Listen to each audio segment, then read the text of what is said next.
설날 아침에 김종길. 매양 추위 속에 해는 가고 또 오는 거지만 새해는 그런대로 따스하게 맞을 일이다. 오늘 아침 따뜻한 한 잔 술과 한 그릇 국을 앞에 하였거든.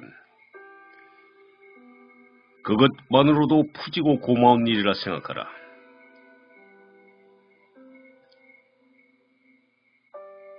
세상은 험난하고 각박하다지만 그러나 세상은 살만한 곳. 어린 것들 잇몸에 돋아나는 고운 이빨을 보듯 새해는 그렇게 맞을 일이다.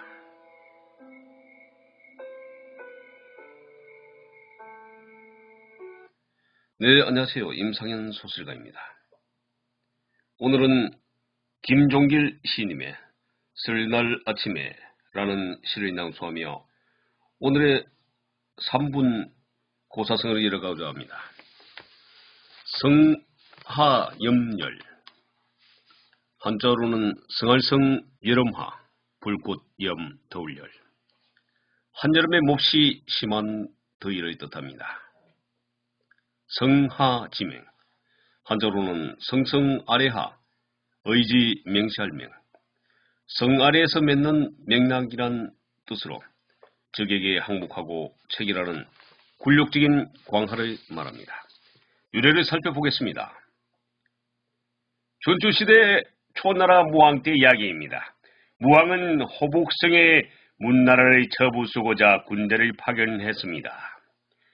그래서 조나라군은 문나라 국경을 돌파해 벌떼같이 쳐들어갔습니다. 큰일 났다. 초나라군의 침공이다. 별다른 대비가 없었던 문나라는 비상사태에 어쩔 줄 몰랐고 정면 대결은 엄두도 낼 수 없어 성문을 굳게 닫아 걸고 농성으로 버티는 것이 고작이었습니다. 그런 사업을 공격하는 쪽에서 보면 골치 아프기 거지없었습니다.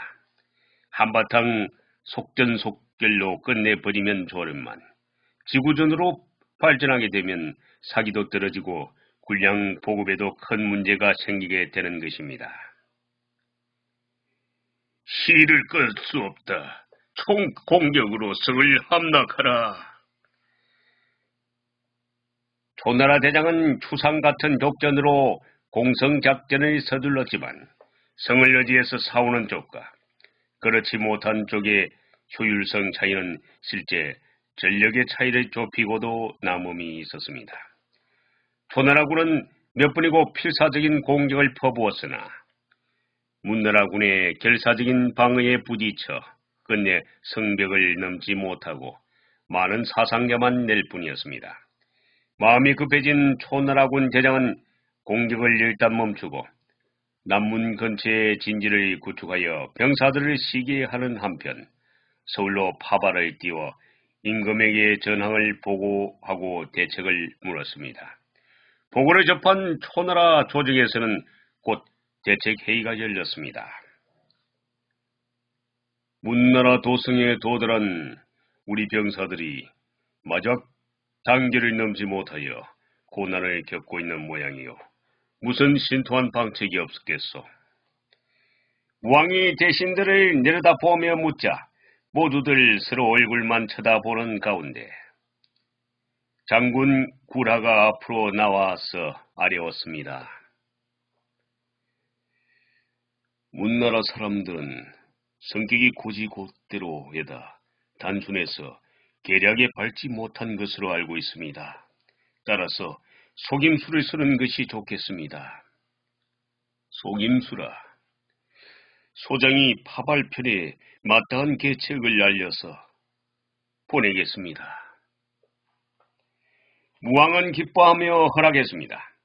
다음날 성 근처 야산에 수십 명의 나무꾼이 나타나서 나무란 나무는 모조리 없애겠다는 듯이 베고 자르고 묶어 땔감을 만들느라 야단이었습니다. 그 광경을 성에서 내려다보던 문나라 장군은 성이 몹시 났습니다.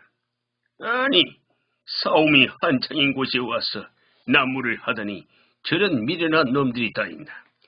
더군다나 저렇게 무분별하게 벌목을 해서 어쩌 자르는 것인가. 장군은 즉시 부하들 들어 나무꾼들을 모조리 포박해 오라고 했고, 명에 따라 성 밖에 나간 문나라 병사들은 잠시 후 30여 명이나 되는 사나이들을 붙들어 왔습니다. 장군은 부하들에게 상을 내렸고 나무꾼들은 옥에 가두라고 했습니다. 그런데 그 나무꾼들이 실사한 민간인으로 변장한 초나라 병사들이었던 것입니다. 다음날 아침이 되자 또 한 무리의 나무꾼이 나타나 나무를 베기 시작했습니다. 그 나무꾼들을 단속하면 당연히 상을 받는 줄로 알고 있던 문나라 병사들은 이번에는 윗사람의 지시로 있기 전에 멋대로 성문을 열고 나갔습니다.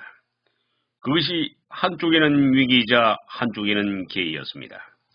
미리 가까이 매복하고 있던 초나라군은 성문이 열리자마자 일제히 함성을 지르며 성 안으로 쇄도에 들어갔습니다.